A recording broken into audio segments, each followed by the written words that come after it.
Good evening to all those of you who are tuning in to this week's High Live. Coming at you live as always from HighCom HQ here in Shanghai. We are here tonight with Maria. Hello everybody. And she's going to be talking to us about how we can manage our time better, just general time management skills, and how we can be more organised as people, both in our professional and personal lives. Absolutely. So first of all, as we normally do with each of our guests, we ask them how they ended up in China. Everyone's got their own trajectory, their own path in terms of coming here. So welcome, Maria. Thank you. Thank you for having me. So maybe you can tell us how you ended up in China. Absolutely. So I've been in China for 10 years now. It feels like 20, but it's 10. 10 years, sorry. Okay. I came here in 2010. I was studying Chinese at Fudan University. And so I had a 6 months ticket. I was only going to do 6 months, then go back to Italy, do my master's, and then go on with my life.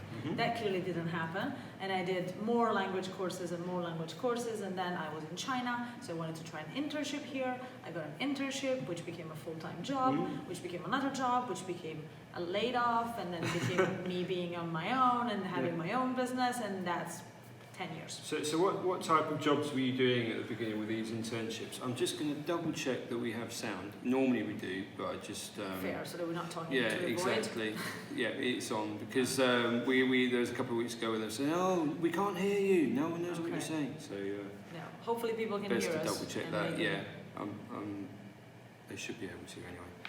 If you can't, let us know. So there we go. So what type of jobs did you have once you finished uni and you started doing some internships? Right. So I thought I wanted to go and work for a big corporate, a big company. Also, I have to ask, where do I look? Do I look at you or do I look there? Both, wherever. It doesn't matter. Go around. All right, fantastic. Yeah. People were telling me that I don't look at my guests enough, so I appreciate that.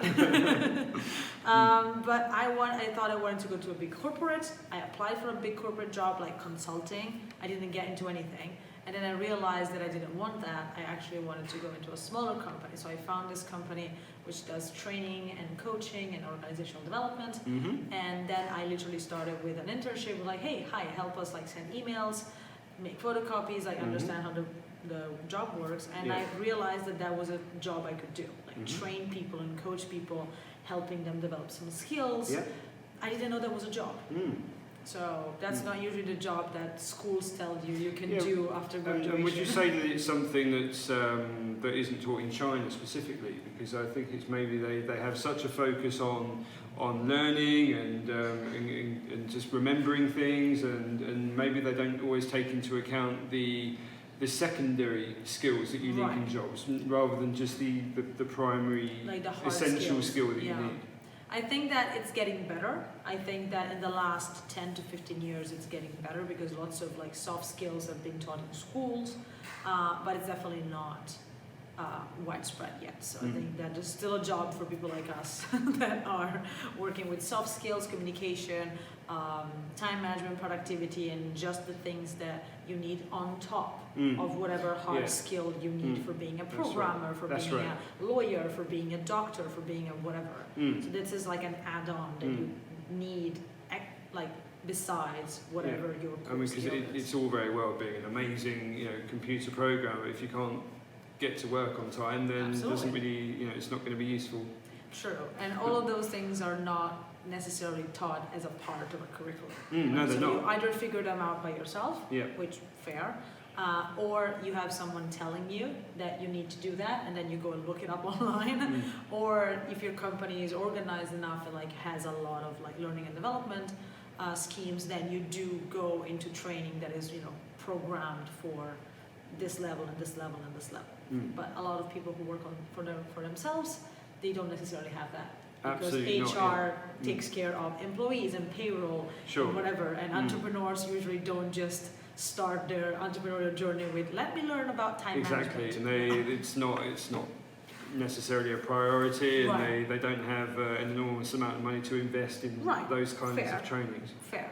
And that's why most entrepreneurs, they start, like I did the same, I started learning by myself and like what could I work with. Yeah. And then I realized I needed more and so on. But that's usually the journey most people do. Like first business, then on top, extra soft skills. Yeah.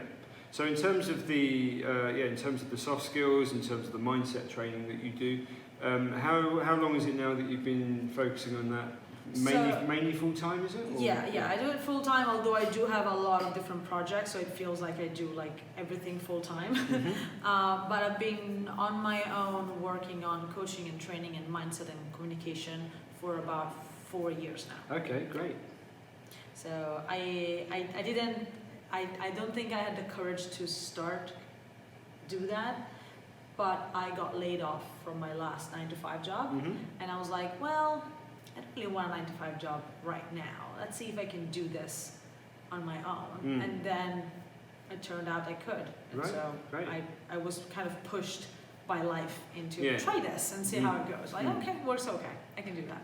Great. And so at the beginning, I mean, it must have been tough in terms of establishing yourself and finding clients, and how did you kind of get the ball rolling in that respect? Well, I was lucky enough that I had a couple of clients that I was kind of working with, like very like sporadically while I had a full-time job. But basically what I did is I prepared a very pretty email that said, trainer and coach, like available for whatever. And then I just literally Googled companies and I just sent that out. Right. And it worked for a few. I still have a few clients that I literally found on Google. Okay. I was like, hey, you look like your company does interesting things. My first strategy was to go with companies that were like training companies, so they would just hire me like as a freelance. Yeah. Because that was easier than to get directly into a big corporate all by myself. Right. And these were companies that were based in Shanghai, or the ones Not that you were looking for? Not necessarily. I found. I still work with a very good client and friend of mine, and she's Danish. Right. So somehow I got into the Danish, Swedish, Nordic companies. Okay. Yeah, which I was not by design. I got a Danish client and a Swedish client, and then so I got into this whole Nordic thing. So even from the beginning, it was something that you could do online? It was, yeah. It's still, they have connections with China, so they have some offices or some clients in China. But yeah, I was doing things online. Okay, so you were kind of conducting mindset trainings and time management trainings online? Online, yeah. So training online was not as popular as it is now. Right. But it still always was an option, if people were like, I still do a lot of cross-cultural communication trainings online because some of the clients are in Guangzhou, some of the clients are in Europe and they were supposed to move to China, and then they didn't. Sure. Or, some people are just in Europe and they need to work with China, and so they need someone to help them understand how China works is a very big topic, but the idea is like, how do I use the knowledge I can get about China to make my communication, my relationships with my Chinese colleagues, my Chinese stakeholders, my Chinese clients better. I see. So a lot of the interests at the beginning were, even though they weren't in China, they had kind of had a link with China, or they were doing business with them, or maybe they had some kind of entity over there. And I worked a lot at the beginning with expats. Like expats coming to China, maybe they had like a 1 year, 2 year contract, and they honestly couldn't wait for a year and a half to figure out how to better manage their team. They needed someone to tell them at least the big picture, like here are the pointers of like what you should not do in China, like how do teams work better here, so that definitely it's not a solution, in itself, but it's a leg up and you can understand better. You get a context for what you can run into. So you're also teaching certain cultural elements as well? That maybe people who had never done business before in China, or had never been here before, so you were giving them a few kind of tips before they... Absolutely. Well, what I do is basically I bridge from point A to point B, and then I do that with culture, communication, and productivity. So I have these 3 big things that I focus on, and sometimes it's all mashed together because depending on what the situation the client is, and then sometimes you have someone who just needs help with understanding that Chinese client or understanding that Chinese teammate that they can't really work together, or sometimes is someone who needs to make a better presentation to their clients and they don't know how to adapt it really with the language or with the cultural elements. So a lot of, I guess, a lot of the skills that you've developed, they just come through through your own experience with Yes. working with companies. Yeah. There's no kind of like set training or set sort of certification in this area. You definitely. I'm working towards getting my official coaching certification, but like unfortunately, in the coaching industry, is not required, which means that when you get it, you get a certified standard, but it means that you also like you don't need one to work. Sure. But I got a lot of communications and time management and productivity and culture training while I was working in companies and also like while working with other coaches, with other clients. So definitely there's a lot and a lot of personal learnings from like mistakes. Like, Exactly. Gotcha. I mean, it seems to me that this type of field, it really does come from, a lot of it must just come from personal experience and how long you've been working in companies. For example, I mean, if I had like followed a training in mindset training or time management training when I was say 21, I wouldn't be a particularly good trainer at that age. But like, you know, fast forward many years after that, and after working for companies, after managing teams, after traveling to various countries, then I would say that person would be much more in a much better position to give those types of trainings. So it's not just about I've got this qualification, that means I can do this. So for me it's much more kind of, I don't know, I think it would work much better with coming from someone who's been there and who's made those mistakes and has learned from them and knows how to apply the things that work. Absolutely. I have just a rule for myself that I usually don't coach or train or like give advice or like try to talk about anything that I have not experienced personally in some way or another. Just because I could talk about anything just because I read it, right? And but I feel so much less of an expert or like qualified. If anybody can read a book. Someone might catch you out if I don't know, after you've read a book and you've covered the talking points of that book, and then someone asks you a slightly deeper question, you might get a bit stuck. But if you've got that experience, then you can. Right, but also it depends on the value that you want to provide people, right? Because if I just read a book and just relay the book to you, then you're just paying me to like shorten the amount of time that you need to read that book. And that could be useful if you don't have a lot of time, but it still doesn't feel as useful would someone say, okay, these are the concepts, this is what I learned, how can you apply this with your own situations, right? That's the whole like actually putting things into practice and putting things into action that actually makes it valuable. Because otherwise anybody can read anything on the internet or in a book. And if you have enough time, or if you want to make enough time for that, great. There's people who want more practical, like, yes, but how does this work for me? Which that's where experience comes in. Sure. Maybe we can talk a little bit about your book first. Yes. I did bring a book. That's very, very shameless self-promotion. This is what we're here for. We're here to give expats a platform and to get them on and to so they can tell all of you guys what they've been up to and what they're doing here. So here we have 365 days of motivation. Yes. And so when did you write? Did you write it with your colleague Janine? So for anybody who knows, so me and Janine was our guest. We had Janine on the show around a month or so ago. Yes. Yep. So she's also a trainer and a coach, and we work together on this project, which is called Monday Morning Motivation, which means that since May of last year, we've been hosting Monday morning webinars, so online before all this COVID thing happened, with speakers who share their insights, who share their knowledge. And the goal is to get people to wake up early on a Monday morning and potentially to develop that habit into the week and to get inspired to start the week better, to learn about new things, to learn about, different perspectives. We had mostly personal development and self-development topics with a bunch of coaches and trainers and friends of ours and a bunch of our network. And so our group and community became really, really big this year during COVID because I was stuck in Italy. And so we had to do everything online anyway. So so just on that subject, when did you? So you left China before COVID happened? Yes, I When left was that? China on January 14 Ah, with the plan of staying 3 weeks at my parents' I place see, for for just the- a quick Chinese New Year. for the you know, spring come back to festival. Italy, say hello to family, Yeah. see a few friends, come back on February 4th. Mm, That clearly didn't happen. yeah, I don't think you were the only one either. Right, I think lots of Yeah. people were in the same situation, that they just got stuck outside. Yeah. And then it turns out that Italy went into lockdown at the beginning of March. China closed the borders, or made all the visas Yeah. not valid at the end of March.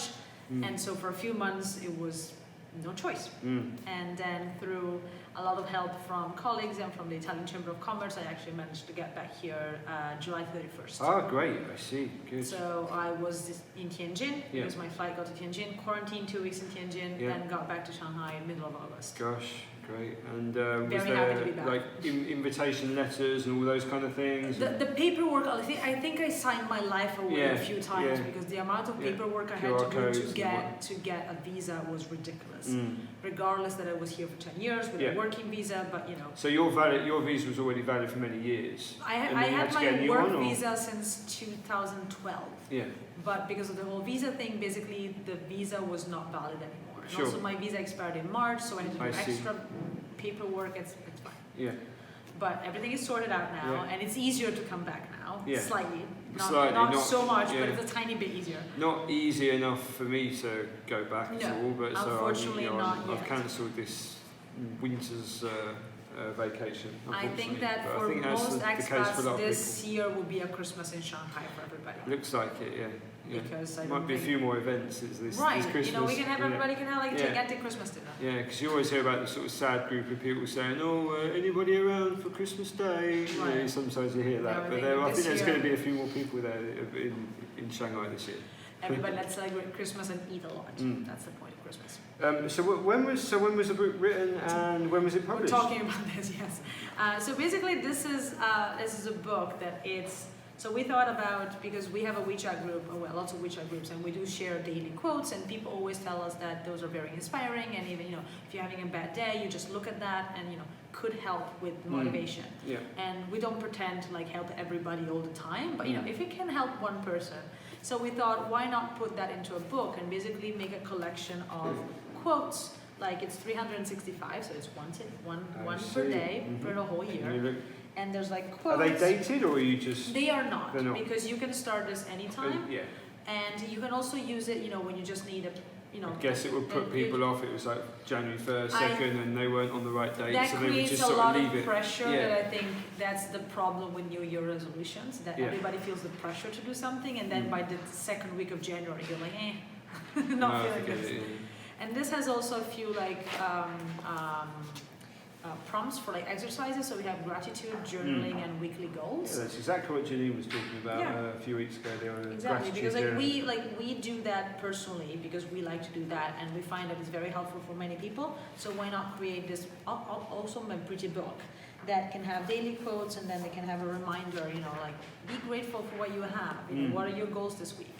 And so this was written and prepared last month.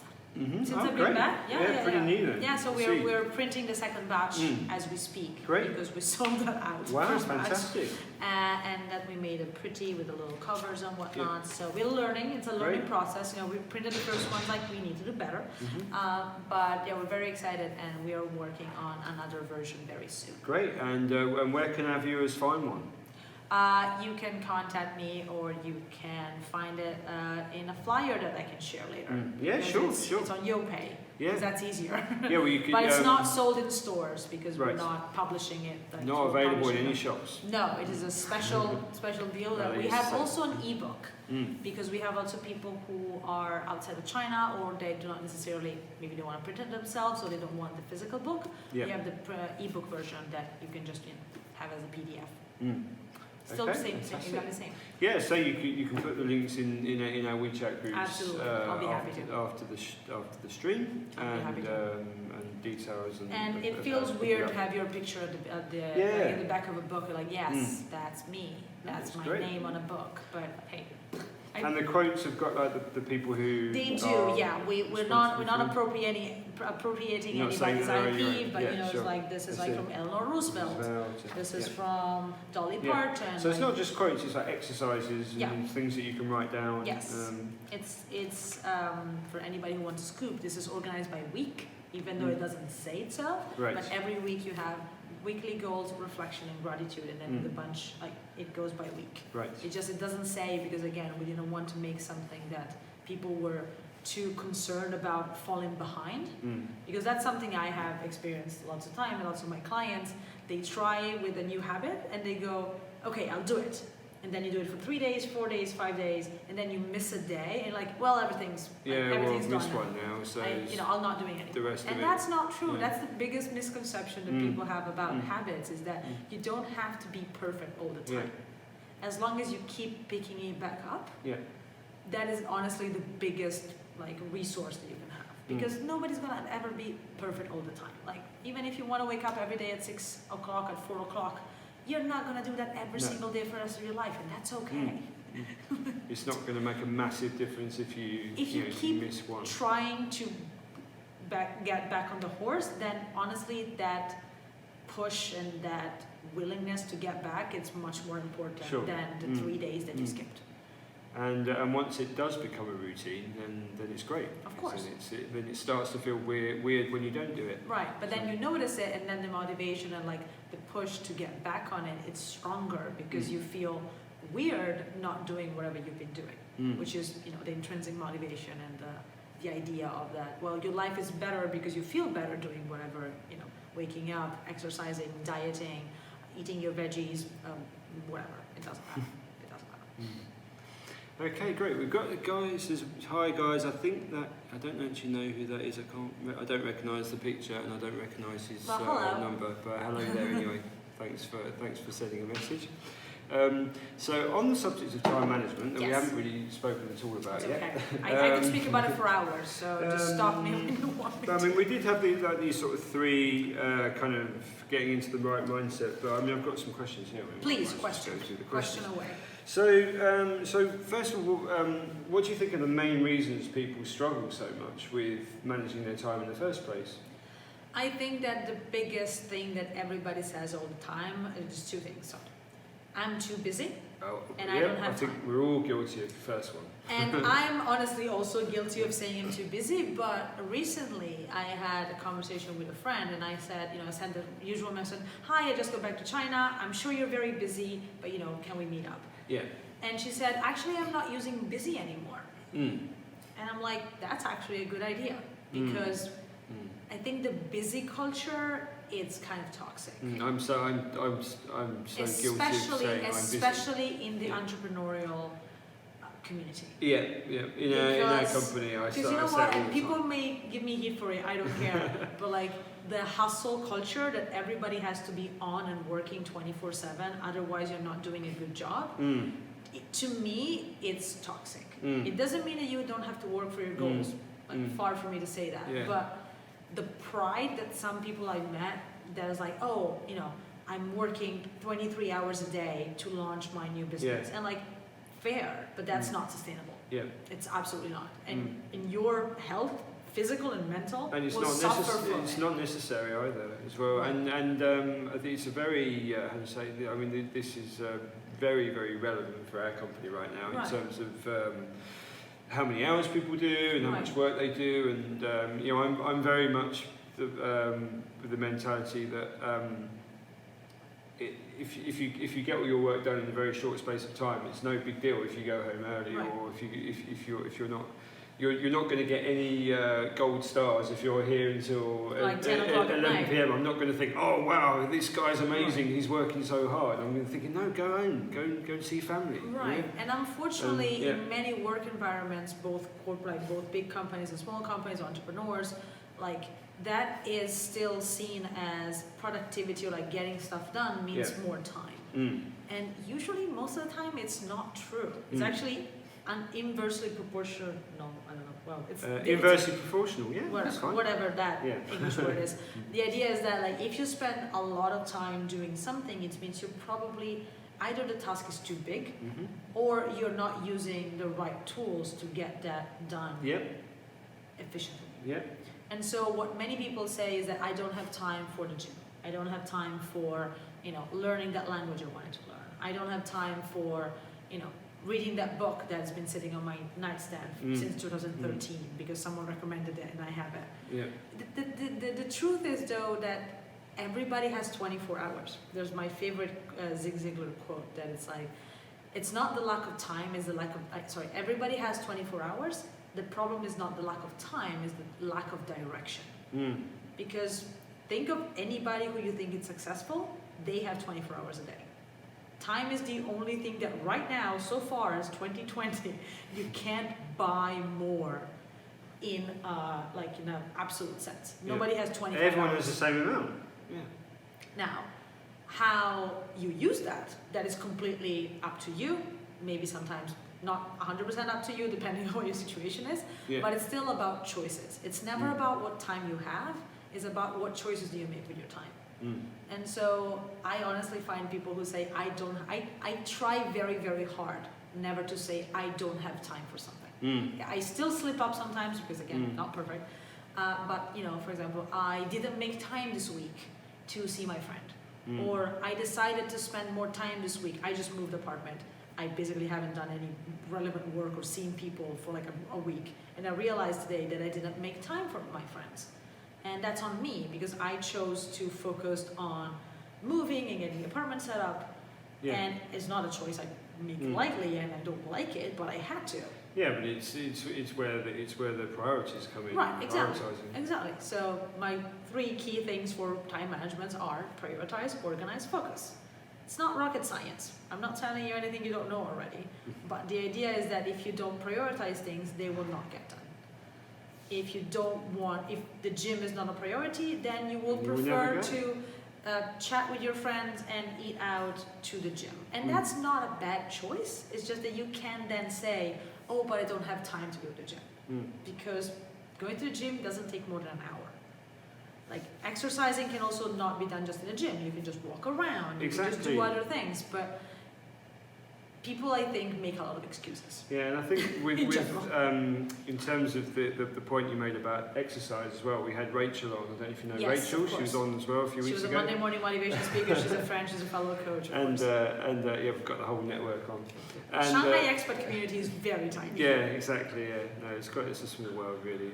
Maybe we'll get to about sort of 30 shows and we'll run out of people. Who knows? But we're doing pretty well. We've got I think the third of 3 or 4 shows lined up, and we've got no shortage of guests. In fact, it's never been difficult to find someone to come on. So. And there's wonderful people in Shanghai, so I'm sure you'll find fantastic. And if anyone wants to, and if anyone wants to come on, they can put a little. Please, they can send me a message as well. Anyway, so obviously we were talking about a lot about going to the gym and staying healthy. We were talking about that with Rachel, and it's this mentality that. In order to achieve something or get results, you have to be in a gym working out, but it's just not the case at all. I mean, if you don't have time, as to actually, get changed and go to the gym, just do something, just something in your living room, just do a few squats or a few stretches in the living room before you go to work, and it might be a small thing, but it's something, and if you just keeping that habit of saying, well, I did something today, it's better than doing absolutely nothing. Look, there's a concept that I came across a couple of years ago, which is really, really interesting if you think about it, which is called non-zero days. Which means that if you have a goal to do something, which may be long term, it's really hard to keep focused on the long term, right? I want to, lose 20 pounds, or I want to, run a marathon. And again, as we said before, you will probably not do 100% of everything you need to do every day. But as long as every day you don't do 0, so you do a tiny bit towards your goal every day, that counts. Because a tiny bit every day is better than 0. Yeah. And it will add up. Like, it might not seem at the time, but it will. Just as long as you keep at it and you keep doing a tiny, tiny, tiny bit at a time. And I 100% agree. I don't have a gym membership. I've been working out at home for 5 years now. Wow. Okay. And I'm not a fitness person, but I feel okay, and Yeah. like I don't feel the need to like go to a gym just because I don't like gyms. That's my personal preference. But also, you know, you need to go out, you need to go Yeah. places, And also, I think, especially during COVID, but I think people were making excuses. Oh, there's, you know, the virus is here, and I can't go to the gyms. All the gyms are closed, so I'm just going to sit here and drink alcohol instead. Right. And it's like, well, no, there's some amazing fitness guys on YouTube that were just hammering it throughout the COVID, saying every single day they were doing live streams and they were getting people motivated. we live in 2020. You know, there's like so many tools you available. need is on the internet. Yeah. Like if you haven't realized that by Exactly. now, like I don't know, but like everything you need is on the Yeah. internet. You just need to look for it. Yeah. I personally have been training with Fitness Blenders, which is a very good YouTube channel. For Fitness, a year, Fitness Blenders, like a fitness blender. blenders. Okay. And they're a couple, they're American, and they do a lot of like weekly videos, both strength training and HIIT, cardio, yoga, and like but they are like one of thousands of people. Yeah, so many. So out like there. anything, Yeah. anybody who you like, just find them and just do that. Or just find a routine that you can do, like, you know.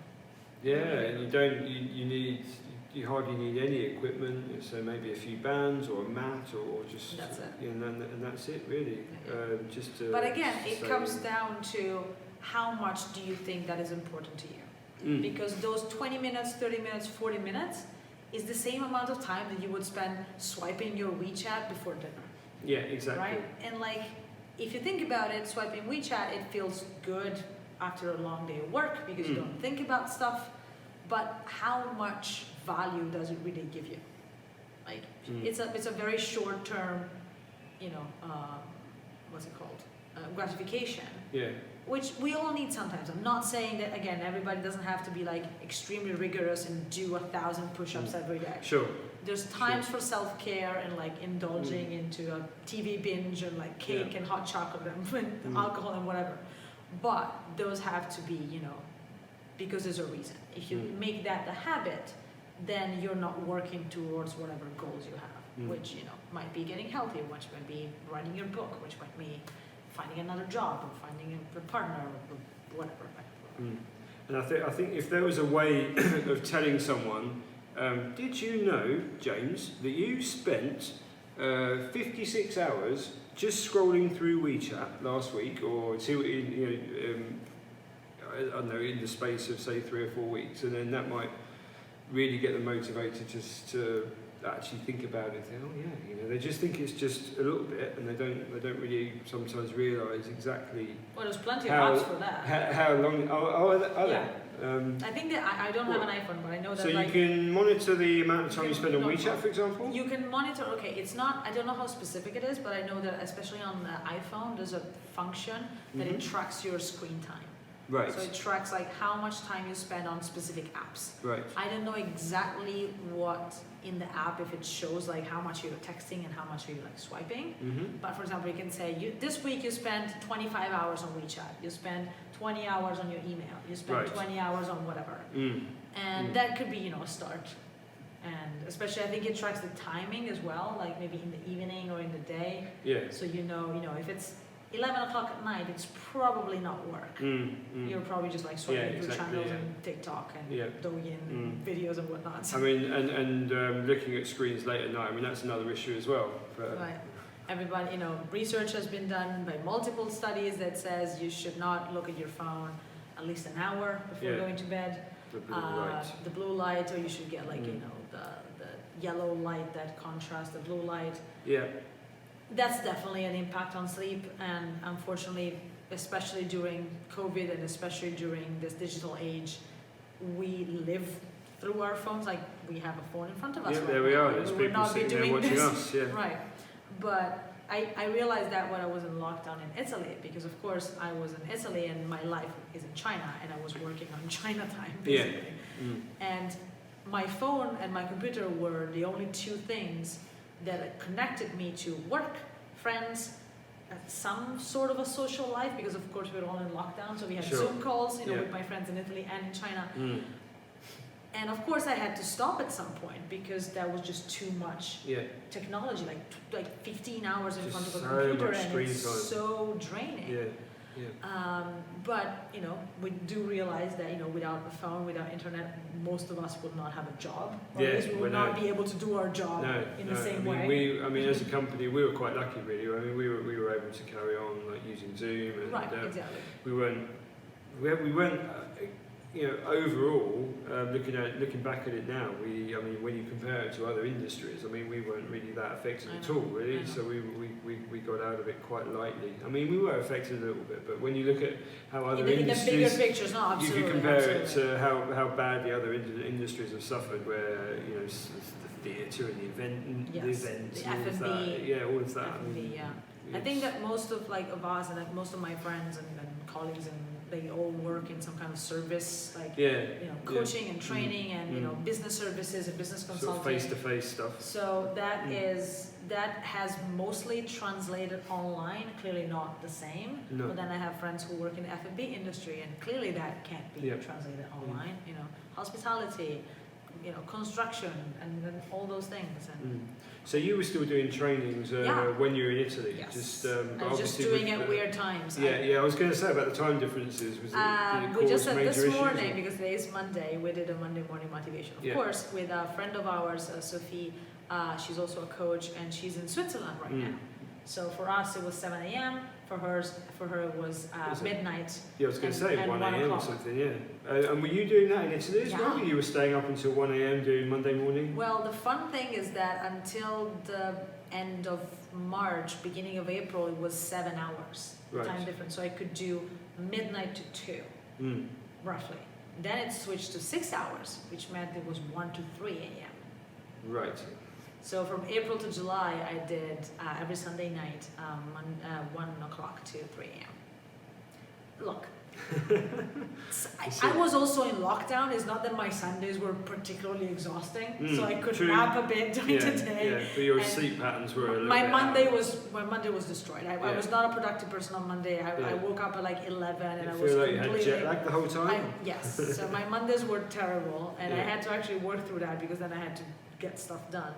But the internet allowed me to still, we grew the Monday morning motivation community so much because we started doing like daily check-ins on Zoom. Yeah. And then we had a lot of workshops and online workshops, and actually that allowed us to grow so much that we may not have been able to do if we didn't have like online tools, but also because people during the pandemic, they were really, really at a low morale, and so they really wanted and were looking for a community that was, looking at the bright side. And while we cannot offer, sunshines and rainbows all the time, we definitely can offer a different perspective, or just like looking at the slightly brighter side of things compared to only focusing on the negative things. So when you were in Italy, was it tougher in certain areas of the country, or was it just kind of blanket lockdown for everybody? I was in Milan, and we Right. had the 70% of the cases of Italy. Yeah. My brother lives there, so I know There you what's go. happening with There you that. go. So, And it was, just FYI, Italy just went into lockdown yesterday again. yeah, and there's a lot of people not happy about it. Yes. So I hear Naples and places my like that. parents live in Milan, and so Yeah. I was My lucky brother's there enough now. that I was able to travel a bit during January and February, because I was like, okay, well, I'm here, and so I went to Spain. I went to see a couple of friends in Sweden, but then beginning of March, everybody was like, nope, lockdown, and so we were locked down for 3 months, strictly until the end of May. Gosh. And then it's slightly opened back up, and then now it's relapsing all. Because you ask yourself as well, so if this had happened, say, like 20 years ago without this technology, I think people would have just gone crazy. I think just locked in with a couple of other people in the house and no way of kind of communicating or watching any videos or sort of going online and just chatting. And I mean, we're kind of, if there is going to be a lockdown, I mean, this kind of era is probably a good time to have it. Absolutely. When I was in Italy, there was a big discussion about, or being in the circle I was in, about how internet is not an add-on to life anymore. Like internet is a basic necessity. Yeah, exactly. Because there was a lot of situations, but of course, like everywhere in the world, maybe there's a family with 2 parents and maybe a couple of children, and everybody needs the internet and a device to work, to go to school. And there was a lot of talk, like maybe there's people who can't afford 3 laptops for a family. Or like having steady internet. So should the state come in and provide these things? Right, and that's something that of course nobody has the answer to, but the idea is that lots of things are moving online, and it's becoming less of a, it's good to have internet, but like you need internet and a device to follow school. Like some children were not able to do homework because they didn't have an internet connection, or even a smartphone, because not everybody has a smartphone. Or like you needed to have a space where you could actually be there, and of course there's a whole social situation that the space and living in small spaces with people that need to do a lot of things online. But generally, I think that whether we like it or not, the technology is here to stay, and we all are dependent on it with various degrees of happiness. But there's nothing really. I don't like social media. I try to stay out of social media if I can.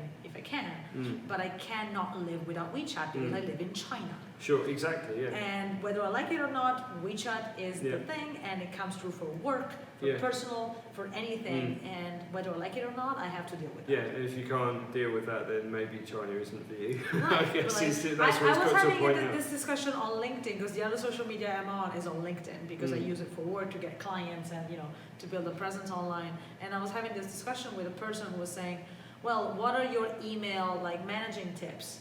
Because we have to get email sorted, and I hate when someone sometimes sends me a work message on my WhatsApp, and I was like, sometimes? Like we don't I only use email with my European clients. Like I never use email in China. Yeah, it's disappearing now. I mean, it's kind of with so I guess it's the same with us as well.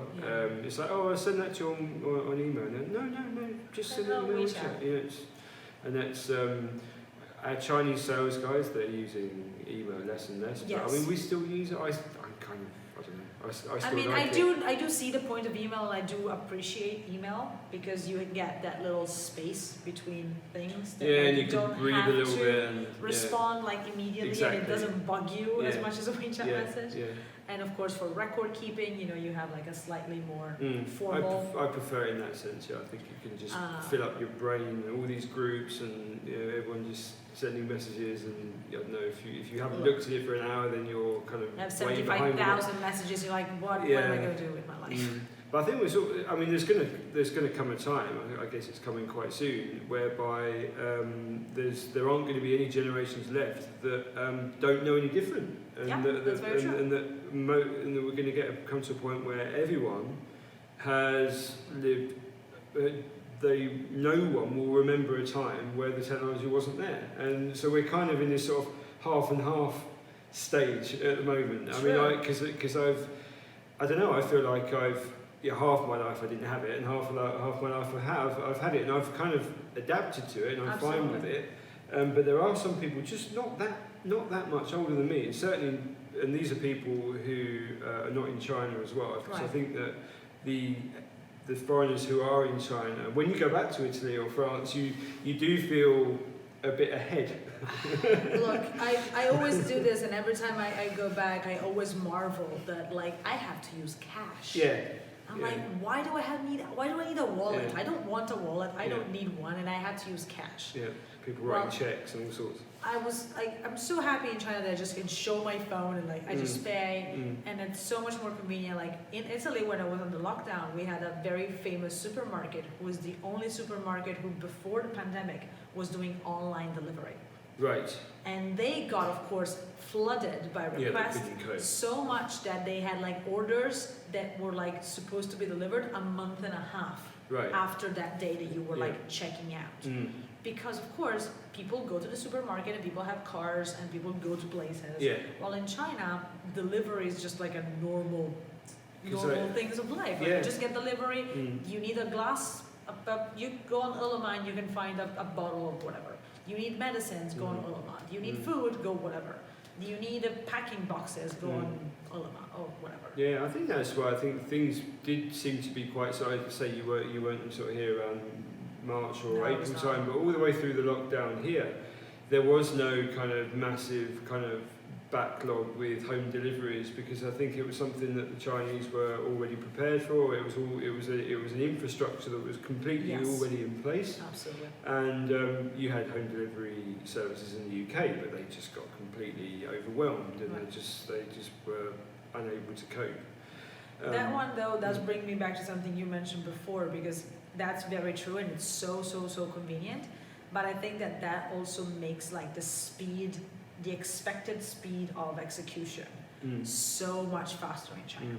People here don't want to wait No, 3 hours for something to be delivered. no. Same with work. That's why WeChat is so used, because like I'm sending you this message and I'm expecting a reply in 20 minutes, not in 5 hours, and certainly not tomorrow morning, which makes it so much harder for people to manage that. Because something that I think it's more and more common here is just like being on your phone for work-related stuff, Yeah. 11 o'clock at night. And far from me from judging anybody, but that's definitely not what anybody would like to do. Yeah, well, that leads us on to another question, There you go. which is pretty much the. I have not looked at the question, so that was not set up. It was just, it was actually the next question I was going to ask. It was, do you have any tips on balancing getting a good balance right between your professional time, your work, and your leisure Personal time? time. Yeah, your personal time. I am a person that is extremely strict with her time, which means that if it doesn't go on my calendar, it's not happening.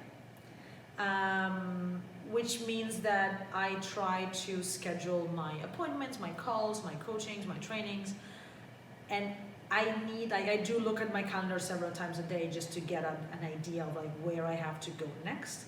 And I learned this actually from Rachel. She was telling me when I was in lockdown of like to factor in buffer time, which Right. means that like if you have a meeting at 3 and a meeting at 4 and a meeting at 5, that's never going to happen. Right. No. Like because something will run long, even if it's online, like give yourself a little bit of time between stuff, because your mental health will thank you, because you just, even if you have 5 minutes, just switching, and that's for just like work stuff. And that's even if you're not moving anywhere. Say for example, you've got 3 meetings and they're all in here, they're all in the same office. You're still not going to schedule 2 to 3, 3 to 4, 4 to 5. You're always going to kind of. I mean, try think to about have a it. break in After you between. go, like if you do back-to-back meetings, like after the first meeting is done and you rush into the second one, how much are you going to remember or like be on top of the things you need to do for the first meeting by the time the third meeting is done? Of course you can keep records, and I'm not saying that it's impossible, but I personally think that like a 10-minute like break, maybe to just jot down a few things and like digest, quote unquote, what like the actually meeting. happened just now. Right, and then take go get a cup of coffee, like go to the bathroom, and just like those 10 minutes are not going to change anybody's day, right? But they will avoid you arriving at 7 o'clock, that you had like 1,000 meetings and you barely remember all of it, and you just get all your tasks mixed up, and like you don't remember what you're doing with your day. So that's something I try to do. Of course, it's not always super possible, but if you can, I think that's a good idea of like just that tiny buffer time. And then if you have travel time, of course, that helps, because you're literally moving, and so you're stopping to think about it. For personal time, I am again very strict for my time. I've been known to say no to clients and coachings because I had dinner with my friends. Yeah. And of course, less money for me because clients pay usually. But to me, a balance is necessary. And depending on what my priority is at the moment, I would prefer to spend an evening with friends and like think about work tomorrow than working until 11 and then seeing my friends next week, because maybe I promised them. I know that being a person who works on our own, and I don't have a team, I work with many of my friends and colleagues, but I don't have a team that depends on me, so I can be much more strict with my rules, right? Because of course, if you have a lot of demands, or like clients that are literally expecting you to deliver by the hour, then of course it's harder. But I don't think that like telling people what your boundaries are, it's always a good idea. Then you can negotiate the boundaries. But like saying, I don't want to work after 8 p.m., it's not such an unreasonable request. No, at all. Right? And if someone wants to be okay with that, great. Otherwise, you can set, okay, if you want to contact me, send me a message, but I'll answer tomorrow morning. Unless it's a life and death situation, which, let's be honest, to be fair, it rarely is. Unless you work as a doctor in the ER, things may feel very urgent. And I'm not saying that you don't feel urgent, because of course when a client calls you at 10 o'clock and says, I need this done now or my whole company will blow up, it feels urgent because it feels that to them, and of course you care about your client, your coworker, and of course it does. But it's very rarely true. No, I agree. If you pick back up things at 8 o'clock the next morning, it's probably okay. Maybe it's going to be your first priority the next morning. Can be right, but very generally speaking, most things can wait until morning. And that's, I think, some things we don't do enough. I mean, with our company, it's based heavily around deadlines. Right, of course. Due dates and lead times, and how is that working for you? I mean, we've got to a point where we also factor in buffer time. Right. Because if someone says, oh yeah, but it should only take this time to do the translation and this time to do the proofreading, but no one's factoring in the time it takes to contact the translator to see if they're available, and the time it takes them to actually see the document that you sent to them and check it and acknowledge that they are able to take it or whether they can't take it, and then the time it takes between getting the translation back and then sending it off again to a proofreader. Right. And so it's all about factoring in those additional time, that additional time between the actual tasks themselves. Absolutely. And so it only gets difficult when, say, a company's got like a call for tender or some kind of business tender, and there's a specific deadline, and if they don't hand it on time, then they don't get the deal or they don't get the bid. But it doesn't happen that often. Or say, for example, they've got like, we're using the presentation tomorrow morning at 9 a.m, so it can't wait. It has to be done now. Right. But a lot of the time, if you'll find if there's a specific deadline, and then you get slowly towards that deadline, and then you think, no, we're not going to make this one, and a lot of the time you can extend it, and that's okay. Look, if something happens and it's urgent and you have like a deadline and you need to finish that by tomorrow morning at 9, of course an all-nighter is the answer. Nobody likes it, but like it doesn't mean it has to be the norm. I think that from my perspective is about like what you think it's normal and like what you think is acceptable on a long term. Of course, emergencies or special situations will always happen, but it's different from like expecting people to be on call at 11 o'clock at night because that's how everybody does it. Yeah, exactly. And it should also, some people might not like me saying this, but it should also come a little bit from the client as well. So, for example, a client has a presentation that they want to use at 9 o'clock in the morning, and it obviously, before they can use it, it has to be translated into Chinese. Right. If I was that customer, I'm not going to say, oh, the deadline is tomorrow morning at 8 p.m. or 8:30. I'm going to say, the latest we can have it back is 5 p.m. the day before, or even earlier than that. So there's time to check it, and if there's any problems with it, we can talk about it. And so otherwise, if you're going to say, oh yeah, we need it for 9 a.m., so you deliver it at 9 a.m. and there might be some issues with it, or the translator didn't understand certain parts of it, and then you go to present it in front of 500 people and it's awful. Right. Then so you as a company get a bad rep for something that was definitely done in haste. Exactly. So sometimes it's up to the customer to think, well, hang on a minute, we need some buffer time here. Why don't we say, why don't we tell the translation company that the deadline is a day before, or even 2 days before? So we've got loads of time to look through it, and the company knows their business much more than the translator does. Absolutely. And that's never going to change. And so they need that extra time just to make sure it's good. So it's up to them it's up to everyone to manage their time efficiently. Absolutely, and it's all about planning, right? There are, for anybody who is interested, if you look up the Eisenhower time management matrix, it's a very good tool. It's like a matrix that it says important and urgent, and basically you classify tasks according to their importance and urgent, which means that if something is urgent and important, you need to do it right now, because that's how it works. If something is important but not urgent, you have to plan it. And by plan it means you have to schedule a time where you need to do it and then stick to it. It's not like I'll do it tomorrow. It's like, no, I'll do it on Wednesday from 11 to 12 because it's important. Then there are things that are urgent but not important, and those are usually the things like phone calls, emails, things that just come like to you and grab your attention but they're not really important. And those, the idea would be to delegate that to someone else so that they don't take your time, or like find a way to either automate it or like avoid it if possible, or delegate it to someone else to do because it's not important to you. And to you could be you, the company, the team, the client, it doesn't matter. And of course there are things that are not important and not urgent, we just like forget about it. Like, what's the point? Yeah, because there's always been an issue with us, I guess, with about the word urgent as well. Right, yeah. And you think, well, what does it actually mean? If if you've got 6 tasks to do and everyone says that they're all urgent, then none of them urgent, or Absolutely, no. It's like priorities. If everything is a priority, nothing is a priority. Yeah, exactly. I think it really depends on like the categories that you use to describe urgency. Like if it's a matter of strictly deadline, then clearly if something is due at 4 p.m. is more urgent than something is due at 5 p.m. Right?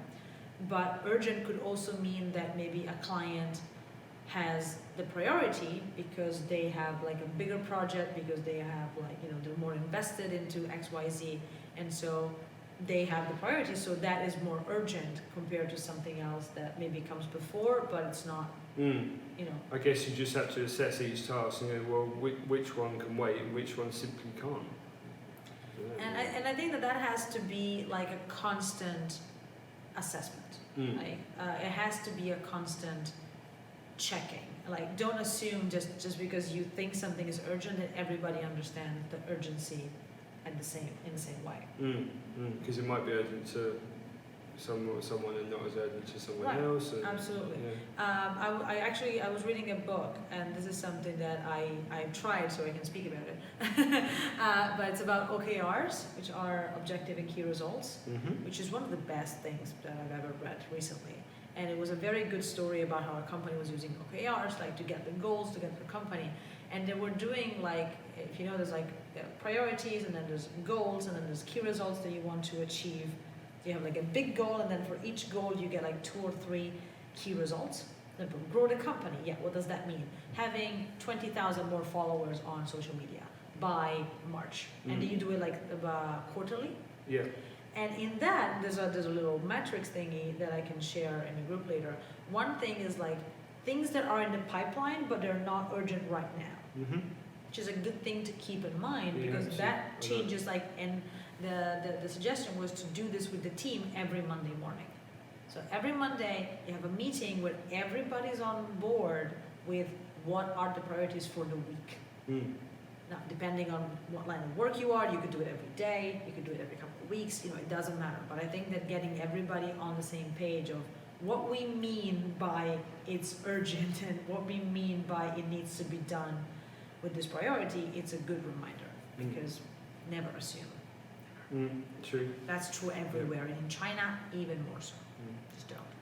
You hear, was it? To assume makes an ass out Of you and me, yeah, that's a fantastic quote. And it's very true, because we assume things all the time because we think that people think like us, and it's not true.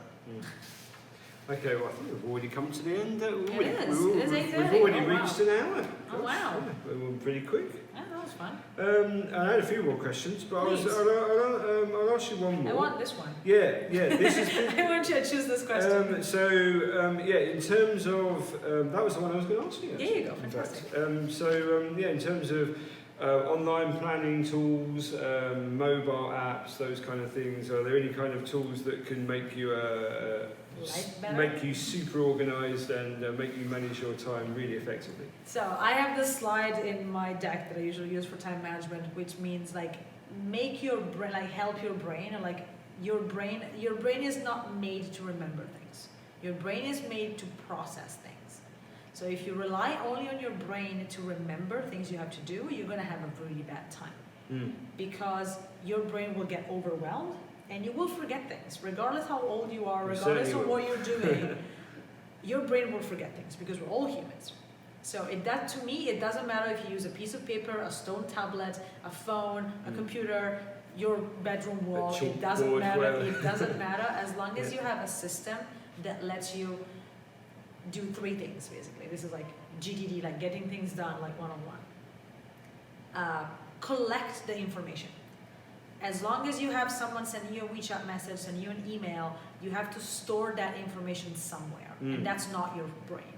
Which means that you need like a place, could be again a notebook, could be an app that you just write things down. iPad on your phone. Something just like if you have a thing to do, write that down, because then at least you have a list of things to do, which is step number 1. Step number 2 is you need to organize that list. Not everything, as we said, is as important. Not everything needs to be done right now. Not everything is for the same purpose. So I would suggest having somewhere, like maybe you have different lists. You have work list, personal list, have weekly list, anywhere it works for you. But the idea is like have that organized. And then you need something to track what you've done. And so that goes into either like checking boxes, like clicking on things, having a calendar where you just like, make X's out of that. I am personally a very big fan of writing things down by hand because it helps my brain process things. So what I do, and again, thanks to Rachel, since I've been in lockdown, I've been doing every day, what's called a thought dump, which is just take a piece of paper and just write everything you're thinking about. Because it takes 5 minutes, it's really the easiest thing in the world. You have to write it down though, because if you just think about it, you keep going into that loop. While writing things down help, and it could be about how you're feeling, it could be about what you have to do. But that sometimes makes you aware of what your brain is focused on. What are the things that are on top of my mind? And usually it's like this project, that client, that line, and whatever. So that I usually do by hand. But then I translate everything into my favorite to-do app, which is Todoist, which is just one of the thousands, so don't take my word for it. But it's good. I like it because it allows me Todoist. Todoist, okay. It allows me to like put all the tasks in there. It allows me to color code it like by project, because I work by project, so it's really helpful for me to just say, show me only the task for this project. Show me only the task that I'll do today for this project. Instead of seeing the whole thing, which can get very overwhelming. Sure. And then it has a very cool point system, which means that like if you do the task, you get points and rewards, and it's stupid. But it helps, with like, oh, you got 5 tasks today. Here you go, gold star. Good. That's fine. But that has helped me a lot to like keep track of all the things I do. And again, you can do this with a piece of paper. You don't need a fancy app. But it helps because it's easier, like you have your phone with you all the time anyway, so it's easier to just put things in your phone. Same thing with a calendar. I tried bullet journaling a few years ago. Right. Do you know what bullet journaling is? Bullet journaling? Yeah. Is it to do with bullet points in It's a way? kind of like, the idea is like, it started like on Instagram and people were making like very pretty bullet journals. The idea is like having a journal that has like a calendar in it. Right. And then the cool thing about it is that you number the pages. You just take a blank notebook and you number the pages, and then you do an index. So like, for example, you can just use your journal for anything, but then with the index, you go back and refer, like, oh, I wrote about my goals on page 5. Right. So on the index, you have like goals 5, and then you can keep adding every page that you use the same topic. I see. So it's easier to find it, because of course you don't want to flip through everything to find all your notes about stuff. I see, got it. And a big thing about bullet journaling is to plan your week and your month like ahead of time with a very pretty looking Instagram worthy ink whatever thing. But I could not get into that because my schedule changes so much that I was not able to keep up with just like keep erasing and keep like doing it on paper. Right. So I tried to do a paper calendar, it didn't work for me. I think that my Google Calendar still works the best because if you have to move things around, it's not practical. But some people find the paper calendars very helpful, and so it really depends what works for you. Okay, so in terms of tools, then it's Todoist and Google Calendar. Google Calendar, then I use another very good app which is free for some reason. I don't understand why good apps sometimes are free, which is Notion. Right.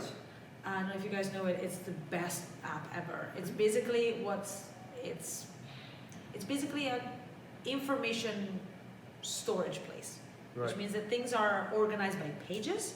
So you can have like a one page, which is like just a giant list of things, and you can put like other pages on pages. Is like you can build it as you like, and I use it just to store my content, my articles, my plans, the goals, like all the quotes I find interesting for Monday Morning Motivation, links to articles, links to movies I want to see. And it's very cool because it lets you like kind of like Russian nesting doll things, like one under the other. And I'm a very big fan of like folders into folders into folders. Maybe that's why it works for me. But I find it really helpful to just have a place, again, as I said before, to store all the things that you want to somehow either keep or pay attention to, or like that you want to find out later. But I don't. You can also use it for task management, but I don't because I find that it's too complex for task management. You get lost in all the folders, so I use a simpler app for task management. But yeah. Okay. And another cool one, and then I'll shut up because I could talk about this forever.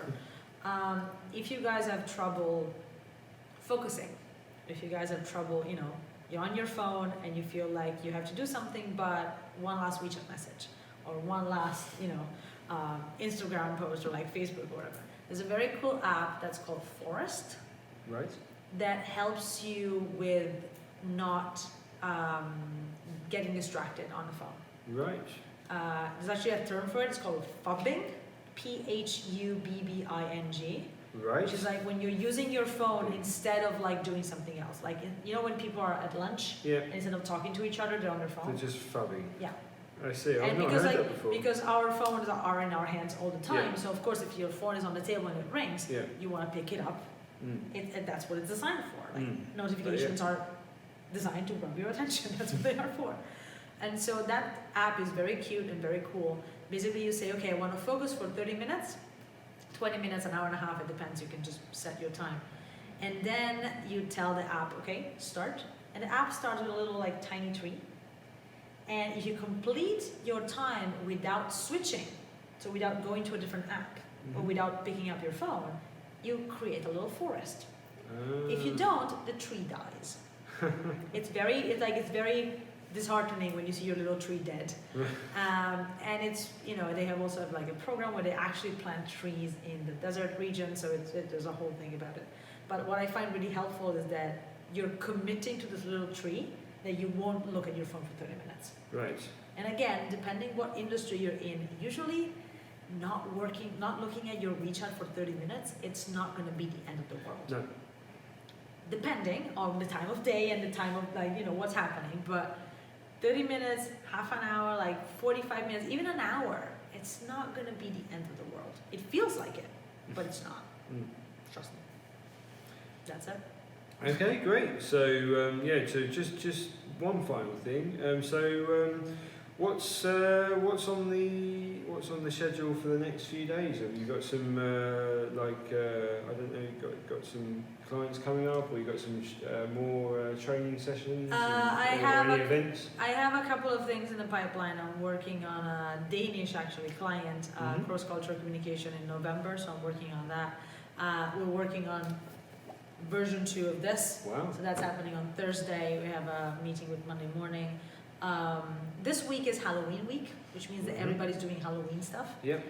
Us included. We've got work to do here. There you go. So I have a couple of things for both personal and work on this weekend. I have so much of Halloween stuff, and honestly, I have to finish unpacking because I still haven't. And I see. That's kind of at the front of my mind because I want to move in my apartment and not just jump over boxes. So that's kind of, I have to get it done. Get it on the top of the priority list. Yeah, absolutely. Floor space is important. You do want to walk in your apartment. That's it. Okay, great. Well, thanks a lot for coming in. Thank you for having me. This was fun. Yeah, I've definitely learned a few things there. All right, happy to help. Especially about the being busy. I use it all the time. I need to work on that and say, can you just do this for me? No, I'm too busy. So no, I need to. That's something that I've been guilty of for many, many years. And you really, like everybody, right? Yeah. It's something that we all struggle with. no, you've made you've really brought that to the surface tonight, and something I'm definitely gonna. That's the main takeaway for me, anyway. There you go. So. All right, fantastic. Okay. Okay, great. Thanks again, Maria. And, Thank you for having me. Yeah, cheers. And thanks a lot for tuning in, everybody. And we'll see you all again next week. Bye. Bye, guys. Have a good Bye. evening.